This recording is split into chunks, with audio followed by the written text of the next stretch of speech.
Bonjour à tous, bienvenue dans le club des coachs. Je me présente, je m'appelle Quentin, je suis personal trainer. Je suis avec mon acolyte Marwan qui est aussi personal trainer. On va vous parler aujourd'hui de comment chasser sur le floor. Donc c'est vraiment une vidéo réservée à tous ceux qui sont personal trainer dans un centre de fitness, Basic Fit, Fitness Park et j'en passe.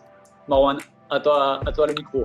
Yes, bienvenue à tous dans cette nouvelle vidéo. Alors, effectivement, c'est une vidéo qui est très orientée coaching en salle. Et une des étapes avant de vouloir, vous savez, faire cette consultation, on va proposer nos prestations de personal training. Il s'agit de prospecter. Prospecter sur le floor, c'est le terme qu'on utilise en anglais. On parle en français de plateau ou en salle, d'être en salle et d'aller interagir avec les clients. Et ça, c'est une grosse difficulté pour beaucoup de coachs, j'en suis sûr et certain. Et souvent, c'est lié à quoi? C'est lié à un manque de confiance en soi. Parce qu'on n'ose pas aller aborder les gens, on ne sait pas quoi dire, on n'est pas préparé. Et c'est de ça qu'on va parler donc, dans cette vidéo.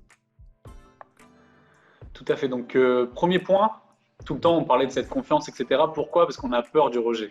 Tout simplement, on n'a pas confiance en soi. Pourquoi? Parce que peut-être on ne se sent pas compétent, on vient d'être diplômé, on n'est pas assez formé en vente, en marketing, etc. qu'on avait déjà parlé dans une vidéo précédente. Donc voilà, déjà, il faut enlever cette peur du rejet. Ça, c'est pas grave, vous faites votre travail. Si cette personne ne veut pas travailler avec vous, il ne faut pas le prendre personnellement. C'est pas coach Marwan qu'elle rejette. C'est pas votre travail, c'est pas votre expertise. C'est juste que voilà, cette personne-là n'est peut-être pas encore dans le niveau. On l'a pas encore assez travaillé pour qu'elle soit coachée par nous. Donc vraiment, assumez qui vous êtes. Vous êtes l'expert de la salle. C'est vous que les gens viennent voir. C'est vous qui avez les connaissances. C'est vous qui êtes diplômé en nutrition. C'est vous qui êtes diplômé en musculation, en changement, expert en perte de poids. C'est vous l'expert de la zone cardio-musculation. Donc, il ne faut pas inverser les rôles, même si des fois, il y a des clients, ils aiment bien un peu étaler leur science, etc. Et les clients, voilà, même s'il y en a quand même des compétents, mais on ne va pas remettre ça, voilà, c'est vous l'expert. Donc, une fois que ça, c'est bien mis en place, hop, ce qu'il faut faire, c'est l'état d'esprit. Donc, le mindset en anglais, la bonne attitude. Il faut vraiment être positif, souriant, voir que le bon côté de la chose. Donc, vous êtes juste là pour apporter de la valeur, du contenu à la personne. Et la personne, elle va être contente, elle va prendre peut-être gratuitement au début ce que vous lui apportez, mais par la suite, après, vous allez vraiment pouvoir gratter des informations sur elle, notamment lorsque vous êtes, voilà, on parlait du plateau musculation, on parlait celui du plateau cardio aussi, la personne est sur l'elliptique, etc. Voilà, vous allez l'aborder de la manière la plus simple possible. Voilà, bonjour, je me présente, je m'appelle coach Quentin, et je viens d'arriver, je suis nouveau dans cette salle. Comment vous allez? Est-ce que votre traitement se passe bien? Voilà, naturellement, vous êtes juste là pour prendre des informations. Vous n'êtes pas encore dans le process de vente. Il ne faut pas brûler les étapes. Marwan. Yes, non, point super important, tu l'as dit, mais je pense qu'il faut insister dessus, c'est d'assumer qui vous êtes. Moi, je n'ai pas assumé au début quand je suis arrivé. Et puis, on a tous, je pense, ce syndrome de l'imposteur, de se dire, ouais, je vends quelque chose à 50, 60, 80 euros de l'heure. Et quand on n'y croit pas, nous, les gens ne croient pas forcément nous aussi. Mais il faut vraiment assumer que vous êtes un expert, que vous êtes quelqu'un, un coach spécialisé dans le training, que vous pouvez changer la vie des gens. Et franchement, dès que vous assumez votre rôle, votre costume, à ce moment-là, vous arrivez avec plus de confiance. Je ne dis pas qu'il faut arriver euh, le torse bombé, pardon, mais il faut être droit dans ses bottes et assumer que vous êtes l'expert de la salle et que c'est plus le client qui a besoin de vous, limite que vous êtes une chance pour lui, que l'inverse. Il ne s'agit pas d'être arrogant, mais il s'agit d'avoir confiance en soi. Donc, il y a vraiment une sorte de travail de développement personnel à faire. Mais ça, c'est super important. Dès qu'on n'a pas confiance, on n'est pas à l'aise, on n'y va pas, on a peur de prendre un stop. Et ça, c'est super important. Non, tout à fait. Pas paraître needy comme ils disent ici dans les salles de fitness. Si vraiment vous êtes là, vous êtes dans le besoin, vous dites ah, voilà, j'ai besoin de clients, j'ai pas d'argent, etc. Si vous êtes vraiment needy, vous allez repousser tout le monde, personne ne va venir vers vous. Alors que si vous avez le mindset opposé, voilà, vous êtes ouvert, vous voulez aider les gens dans un premier temps gratuitement, voilà, vous voulez apporter votre expertise, là vous allez vraiment placer. Ça va pas être la même chose. Vous allez voir, ça va changer le regard des gens, va changer sur vous aussi. Point très important, langage non verbal, l'habillement, la posture, la voix, le regard, la poignée de main, si jamais elle a lieu. C'est la base des bases. Ça paraît évident, mais combien de fois on voit des coachs qui sont, voilà, ils sont pas à leur place, ils sont là comme ça contre le mur, ils regardent les clients, ils n'osent pas aller. Nous, des fois, on avait les personal trainers, ils arrivaient au début, ils n'avaient pas d'expérience. Voilà, des fois, on les aidait un petit peu, ça nous faisait plaisir, entre guillemets. On s'asseyait avec eux, on disait, voilà, ce qu'il ne faut pas faire, ce qu'il faut faire. Et malheureusement, la plupart du temps, les personnes, ce qu'il ne fallait pas faire, ils le faisaient. Enfin, ils étaient un peu creepy, un peu bizarres. Ils suivaient les gens presque dans la salle de fitness. Je pense à l'Indien Gill. Je ne sais pas si tu te souviens. Enfin, tu vois, on se disait qu'est-ce qu'il fait? Tu vois, il est en train de se saboter les champs, il est en train de se tirer une balle dans le pied, mais au final, ben, voilà, c'est des choses qui paraissent, c'est censé pour tout le monde, mais faut vraiment insister là-dessus. Ça reste la base, mais faut être carré sur ça. Habillement, posture, voix, regard, poignée de main, il faut que ce soit carré. Au niveau de l'organisation, pareil. Donc là, vous chassez sur le floor, prendre les contacts, c'est très, très, très important. Il ne faut pas être, voilà, je le reverrai, je vais prendre demain ces contacts. Tenez, vous avez votre petit livre, votre petit carnet, tac, vous rentrez toutes vos informations, nom, prénom, ce que vous avez déjà sur la personne, si elle a des enfants, si elle veut perdre du poids, ça fait combien de temps qu'elle s'entraîne, quelle méthode d'entraînement, d'où elle vient. Nous, avec Dubaï, pardon, avec Marwan, on avait quelque chose qui était très puissant, on était français, et voilà, et on lui disait, ben, moi j'ai déjà été en France, j'ai déjà visité tel pays, j'ai déjà été faire telle chose. Pareil, on connectait tout de suite, on essayait de connecter avec la personne. Et puis voilà, noter le maximum d'informations. Si vous pouvez, le must du must, combien de fois on a laissé des personnes passer entre les mailles du filet, si je puis dire. Prenez le numéro de téléphone, fixez le rendez-vous dès le lendemain ou 2 jours après ou 3 jours après. Fixez le rendez-vous tout de suite. Faut que ce soit fixé. Si c'est pas fixé, la personne, c'est un poisson de plus qui se sauve, vous voyez, si on prenait l'image du filet de pêche. Voilà. Tu vois, ajouter quelque chose, Marwan? Ouais, par rapport à ça. Souvent, là, on a la carte de visite, la fameuse carte de visite que tout le monde aime faire et que tout le monde distribue un peu à l'arrache comme si c'était des petits pains. La carte de visite, il y a toute une technique pour la distribuer. Il ne s'agit pas d'arriver, de discuter au bout de 30 secondes et de dire tenez ma carte de visite. C'est exactement ce que tu as dit. Le plus important, ce n'est pas que vous donniez vos coordonnées, mais que vous récupériez les coordonnées du client. Et là, c'est beaucoup plus efficace. Parce que vous lui donnez la carte de visite, honnêtement, il y a peu de chances qu'il vous recontacte. Par contre, si vous récupérez les coordonnées, quand ce sera le bon moment, à ce moment-là, vous pourrez le contacter. Le message sera beaucoup plus puissant. Tout à fait. Tout Avec pareil. Marwan, on a une petite image puissante. Hein. On vous l'a dit, voilà, c'est un peu plus sur le ton de l'humour, mais vous êtes en boîte de nuit, vous êtes en train de draguer, etc. Si vous prenez le numéro de téléphone, ben, vous avez plus de chances de, entre guillemets, voilà, conclure l'affaire. Ou vice-versa, hein. Si vous êtes une demoiselle, il n'y a pas de souci. Hein. Mais je veux dire, si c'est l'inverse qui se passe, vous donnez votre numéro, vous n'êtes jamais sûr que la personne va vous contacter. C'est la même chose avec un client en personal training. Vous lui donnez votre numéro, la fille, elle n'en a rien à faire de vous, elle ne vous appellera jamais. Donc, c'est la même chose avec des clients. Il faut vraiment que ce soyez vous qui prenez les coordonnées et pas l'inverse. Ensuite, on disait aussi avec Marwan, au niveau des metrics, tout simplement. Donc, je te laisse peut-être expliquer, Marwan, il va peut-être le dire mieux que moi. Sur les 10 personnes. Ouais, c'est lié à ce que tu disais de récupérer les coordonnées. Ça, c'est super important pour vous, hein, pour plusieurs choses, avoir des informations pour plus tard quand vous serez en consultation avec le prospect. Vous aurez des informations pour élaborer votre script de vente. La deuxième chose, c'est aussi d'évaluer l'efficacité de ce que vous mettez en place sur le floor. Si à chaque fois que vous allez voir 20 personnes, sur les 20 personnes, vous récupérez 0 ou 1, 2, 3 consultations, voilà, vous pouvez voir que vous pouvez vous améliorer et vous pouvez cibler les points d'amélioration. Ah ben, je ne suis pas très efficace, je suis à l'aise maintenant pour aller échanger avec les gens, mais j'ai du mal à déclencher la réservation de la consultation. Voilà. Et donc, super important de tout noter et ensuite d'évaluer tous ces métriques-là. Oui, tout à fait. Quelque chose de très puissant aussi, vous allez voir, on va le partager bientôt sur Instagram, c'est un petit défi journalier, hebdomadaire. Vous n'hésitez pas, voilà, vous êtes à la salle de sport, vous dites aujourd'hui, je vais prendre 5 contacts de prospects. Sur ces 5 contacts de prospects, je vais essayer de fixer 3 rendez-vous. Sur les 3 rendez-vous que je vais fixer, je vais signer un client. Ça paraît rien du tout, mais vous faites ça toute la semaine. Ça va vous faire 20 prospects. Et sur ces 20 prospects-là, vous allez peut-être réussir à signer 1 ou 2 clients par mois, ou même peut-être plus. Mais dites-vous qu'au début, lorsque vous lancez votre activité, il faut en offrir de la séance, il faut apporter de la valeur, on est obligé de passer par là. Personne n'aime travailler gratuitement. Moi, le premier, hein, c'est quelque chose qui m'horripile quand je dois offrir une séance d'essai gratuite. Je suis là, ça m'embête. Mais au final, si ça vous permet de signer le client et de vous le garder sur 1 an ou 2 ans, ou même sur ne serait-ce que 3 ou 6 mois, c'est quelque chose qui vaut le coup. Et au final, c'est comme un coût marketing d'une marque qui va venir offrir quelque chose. Une bêtise, elle va offrir un sac Coca-Cola ou peu importe. Voilà, dans l'inconscient, on va vouloir acheter la marque Coca-Cola. C'est la même chose avec nos services. Ensuite, au niveau… À moins que tu veux rajouter quelque chose, Marwan, dis-moi. Ça permet aussi de se discipliner. Nous, on les a vus, les coachs qui étaient dans la salle et qui faisaient de la présence pour faire de la présence. À la fin de la journée, au final, ils étaient moins efficaces que ceux qui avaient fixé des objectifs. Nous et Quentin, on se disait, bon, aujourd'hui, il faut qu'on parle à tant de personnes, il faut qu'on récupère tant de numéros et il faudrait qu'on ait proposé tant de séances d'essai ou tant de consultations. Et Et là, à la fin de la journée, vous pouvez vous dire, OK, j'ai fait du bon boulot aujourd'hui ou j'ai pas fait du bon boulot aujourd'hui. Et si vous arrivez dans la salle, que vous dites, bon, ben, j'y vais en mode freestyle, je verrai ce qui va se passer, c'est pas professionnel et c'est pas efficace. Non, tout à fait. Et pour vous dire sur ça, vous voyez, moi, quand j'ai commencé en Suisse, donc le premier mois, j'ai signé 0 client. J'avais pas d'expérience, j'étais pas formé, je ne savais pas vendre, j'avais pas confiance en mes services, en mes prix. Pour faire la comparaison, 3 ans plus tard, à Dubaï, premier mois, j'avais presque fait les 10 clients, j'en étais pas loin à Marwan, hein. J'avais dû faire 80 séances le mois, voilà.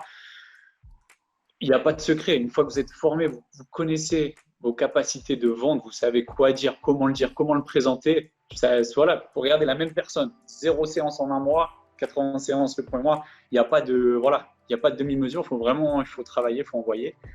On va rebondir sur ça. Donc, Ouais, comme dit Marwan, il faut un sentir le dernier moment. point Vas-y, dis-moi, dis-moi. par rapport à la confiance en soi, ça m'a fait penser à une coach qu'on connaît bien avec Quentin. On était plus de 20 coachs dans la salle. Je ne sais pas si vous imaginez, 20 PT qui tournent. On en a déjà parlé.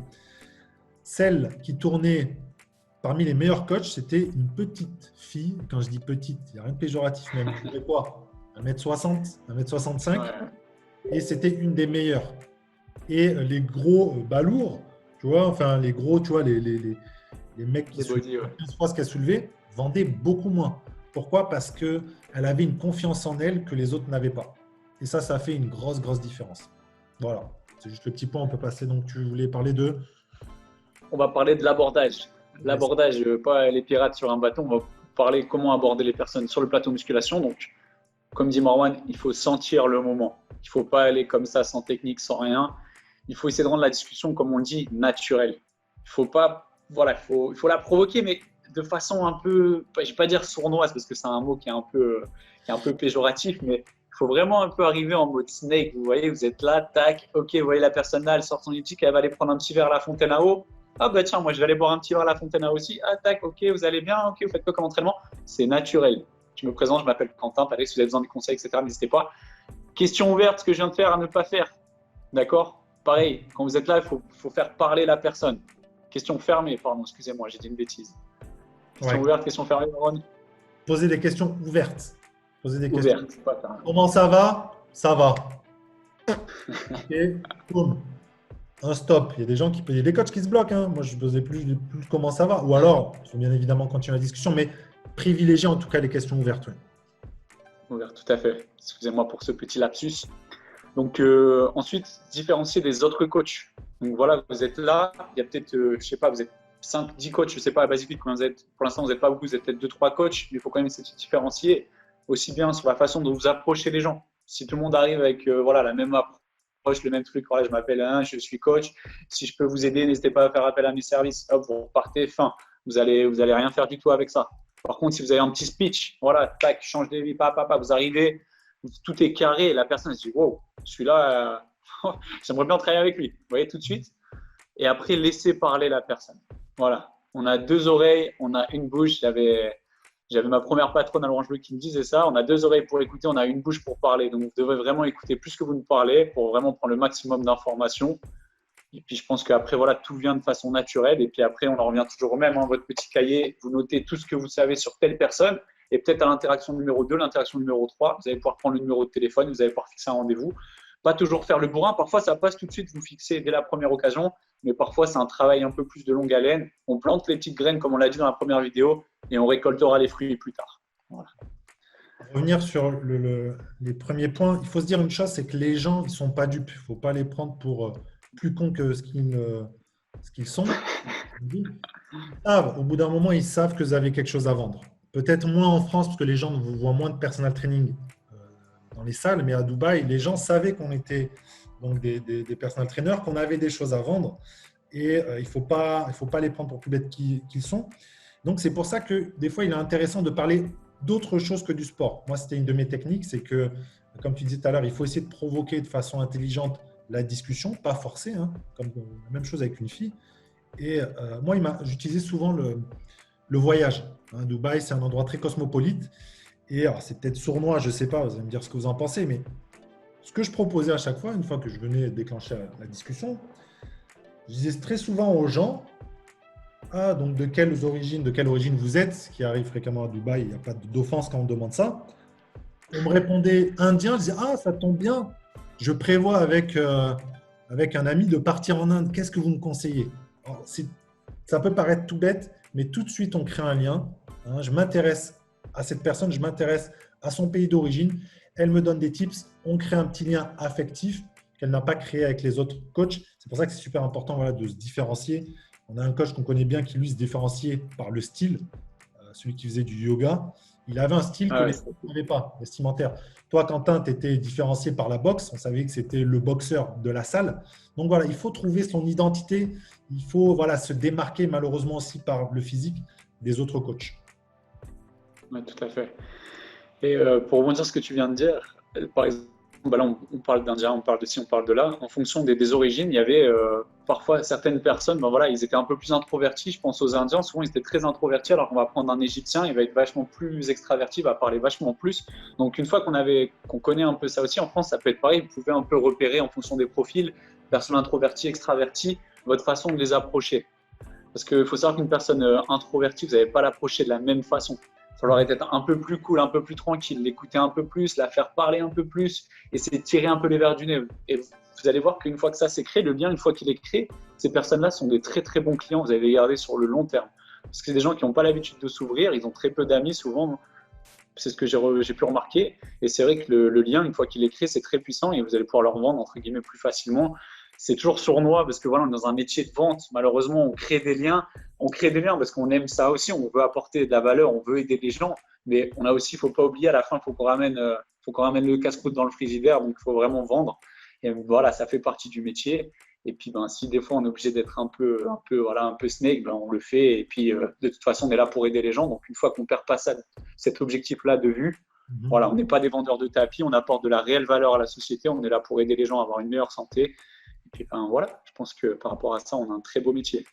Ah, carrément. Il faut apporter de la valeur. En fait, dès qu'on se dit dans sa tête que je ne suis pas là pour vendre, être le vendeur de tapis, comme tu as dit, mais je suis là pour apporter de la valeur, pour tendre la main aux gens, tout de suite, on est plus à l'aise avec ça.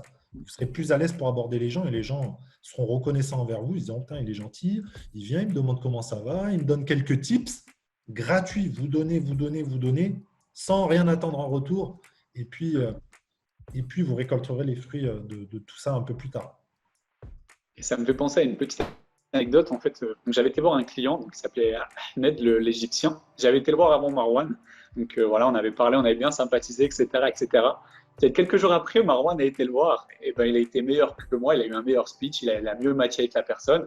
Il a signé ce client. Et c'est juste pour vous dire qu'il faut persévérer. Que si vous voyez vos collègues vont voir une personne, ça ne matche pas, vous allez peut-être matcher avec cette personne. Donc avec Marwan, on a plein d'exemples. Hein. Toi, tu avais matché avec lui. On parle de Ahmed d'Amatis. L'Égyptien. Oui, tout à fait, celui-là. Okay. Alors lui, tu vois, moi j'avais pas encore. Lui, par exemple, c'est un cas super intéressant parce que, très rapidement, c'était un client, un prospect qui se baladait sur le floor et ça avait commencé avec un simple bonjour, tout simplement, ni plus ni moins. Comment ça se passe? Très bien. Tac. Le lendemain, même chose. Et un jour, on en est venu à discuter de ces séances, etc. Et il m'a demandé des conseils. Et il m'a demandé, est-ce que c'est possible que vous me montriez l'utilisation des machines? Je lui ai proposé une consultation. Je lui ai dit, OK, on pourra bloquer 30 minutes et faire ensemble le tour de la salle. Je lui ai donné 30 à 45 minutes la première fois. On n'avait pas eu le temps. Il est revenu la deuxième fois. Je lui ai dit, bon, on va terminer ce qu'on avait commencé. Et vraiment, il n'a pas arrêté de poser des questions et j'ai toujours répondu sans rien attendre. Il me demandait comment faire qu'est-ce que je mange le matin, qu'est-ce que je fais là. J'ai donné. On était sur le point de se serrer la main parce que j'avais une séance à terminer. Et au moment où il me serre la main, il me dit le personal training, comment ça fonctionne en gros. Et à ce moment-là, je savais que le taf il était fait et qu'il restait plus qu'à signer. Et voilà, c'est tout simplement en apportant de la valeur. Moi, je mettais peut-être plus de temps. Quentin, toi, tu étais plus efficace peut-être pour closer rapidement. En fait, il y a vraiment différents styles. Il n'y a pas de bonne ou de mauvaise manière. Il y en a qui mettent un peu plus de temps pour créer une relation, d'autres qui arrivent à la faire un peu plus rapidement. Mais voilà, l'idée générale, en tout cas, ça reste la même, c'est d'apporter de la valeur, créer de la relation et ensuite passer à l'étape suivante qui est la consultation, la séance d'essai, etc. Et toutes les méthodes se valent parce que de toute façon, vous n'allez jamais tomber sur le même profil client. Et au final, la technique de Marwan, voilà, il va souder des liens plus forts. Il va peut-être garder le client plus longtemps que moi, je vais garder mon client. Voilà, toutes les méthodes se valent.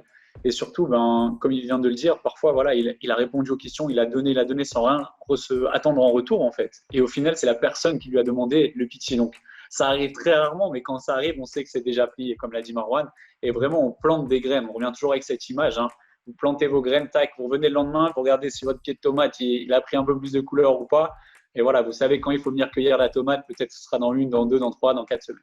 Donc, il faut vraiment se faire apprécier par les gens en premier point, apporter de la valeur tout le temps, en tout temps. Il n'y a pas de. Vous, ça ne vous coûte rien du tout. Vous êtes là, vous êtes en salle, vous n'avez pas de coaching à l'instant T. D'ailleurs, il y a plein de techniques, hein. Il y a des marketeurs sur Internet qui vous diront ah ben tiens, j'ai ma séance qui vient d'être annulée, je peux vous prendre en pitié en séance de découverte. C'est quelque chose qui fonctionne, ne vous inquiétez pas, ça fonctionne. Il y a plein d'autres choses qui fonctionnent. Il ne faut pas, voilà, il faut pas se forcer une seule chose. Pareil, on entend souvent aussi corriger quelqu'un. C'est bien, c'est une méthode subtile, mais attention de ne pas froisser la personne. Vous êtes là sur le plateau musculation, vous voyez quelqu'un qui fait les triceps avec les bras voilà, en mode canard, on ne sait pas trop ce qu'il fait. Vous approchez, tac, ok, ce que vous faites, c'est très bien. Est-ce que je peux vous montrer un petit plus qui va vous permettre de maximiser l'effet de l'exercice? Hop, la personne, elle essaye, elle voit que ça fonctionne. Vous avez créé, vous lui avez donné de la valeur gratuitement. Sur l'instant T, vous avez rien, vous attendez rien de plus. Mais peut-être que dans une semaine, voilà, ah tiens, ça va, ah merci pour l'exercice, est-ce que tu peux me faire voir ça? Ça commence sur ça, la personne vous redemande quelque chose, puis maintenant, elle a confiance en vous. Et là, après, elle se rend compte qu'en fait, mince, je ne sais peut-être pas m'entraîner tout ça, j'ai peut-être besoin de quelqu'un pour maximiser mon entraînement.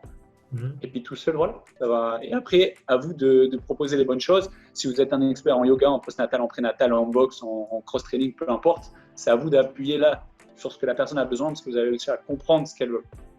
En plus, plus vous donnez de la valeur, les gens ils se disent attends, mais si déjà ce qui me donne le gratuit me fait progresser, qu'est-ce que le payant, qu'est-ce que ça va être avec du payant? C'est pour ça qu'il faut se lâcher, il ne faut pas faire le radin, de se dire non, je garde tout pour moi, mes meilleurs conseils. Non, donner, je dirais même les meilleurs conseils. Parce que le personal training, de toute façon, c'est différent, c'est de la méthodologie. Ce que vous donnez, la valeur, c'est plus de l'information. Vous, après, ce que vous vendez, c'est de la motivation, c'est des résultats, c'est voilà, du soutien, etc., etc. Donc, il ne faut pas faire le rapia. Il faut donner un max de valeur et ça reviendra en retour. Tout à fait. Donc, je pense qu'on a balayé les principaux sujets qu'on voulait aborder avec vous aujourd'hui. Donc, dis-moi, Marwan. Qui me reviennent en tête quand on parle d'aborder. Alors, il y a des erreurs des fois qui peuvent paraître grossières, mais que moi, j'ai fait au tout début et que j'ai vu faire aussi. Des trucs tout simples. C'est du bon sens. Lorsque vous allez aborder des gens sur le floor, alors moi, principalement, ma zone, c'était la zone cardio parce que mon avatar client, il était là. Dans la zone cardio, d'ailleurs, c'est là où vous pouvez ramasser le plus d'argent parce que c'est des gens souvent qui n'ont pas de confiance en eux, qui sont dans leur sécurité sur les appareils elliptiques. Et c'est là vraiment que vous pouvez transformer. Mais attention à une chose, n'allez pas parler aux gens qui sont en train de courir sur un tapis. Mauvaise erreur.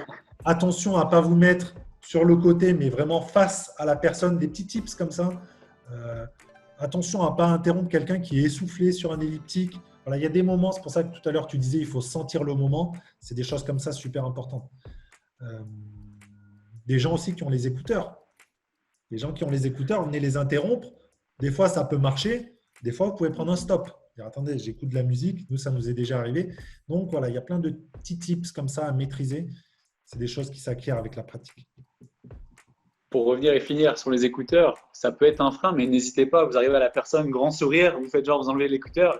Et voilà, ça peut matcher aussi. Des fois, je me rappelle un client que tu avais été aussi à prendre les coordonnées, là, le grand touffu avec ses lunettes qui est en train de regarder un film et tu lui as dit ouais, tu regardes quoi? Ouais, tu te rappelles, tu te souviens du. Regardez des films. Voilà, c'est ouais. Donc parfois, il faut, même si on a l'impression peut-être de déranger un petit peu, la personne, elle est peut-être, voilà, elle a pas beaucoup d'amis, elle se sent seule, celle-ci, elle est en surpoids pour le coup.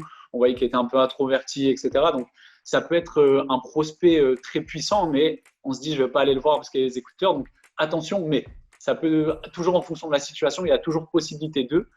Et puis pareil, encore une chose, des fois il y a des clients qui ont déjà des physiques au top. Ces clients-là, allez les voir aussi. Ils ont peut-être besoin de vous, ils apprécieront peut-être de pousser leur entraînement, de sortir leur zone de confort encore un peu plus. Moi, j'ai un client, la Charbel. Voilà, le mec, c'est une machine, il pousse. Bref, le mec, ça fait 20 ans qu'il fait de la musculation, j'ai rien à lui apprendre niveau musculation, mais en boxe anglaise, voilà, ça lui a plu. Il avait toujours rêvé d'en faire, il en a fait. Donc, on sait jamais qui peut prendre quoi. On en a déjà parlé, mais pareil, l'aspect esthétique de la personne, si elle paraît riche ou pauvre ou quoi que ce soit, c'est pareil, c'est bullshit. Ne vous fiez pas à ça. Foncez, proposez de la valeur, vos services, et vous allez voir, ça maturera. Et je pense qu'on a tout dit. Yes, Star Marwan. impeccable. Ok. Donc, n'hésitez pas à liker, partager, commenter, taguer vos meilleurs amis coachs qui sont encore en STAPS, en BPGEPS, peu importe, pour les aider, les coachs actuels. On se retrouve très vite sur le groupe Facebook et on vous dit à bientôt. Ciao, ciao. À bientôt. Ciao, ciao.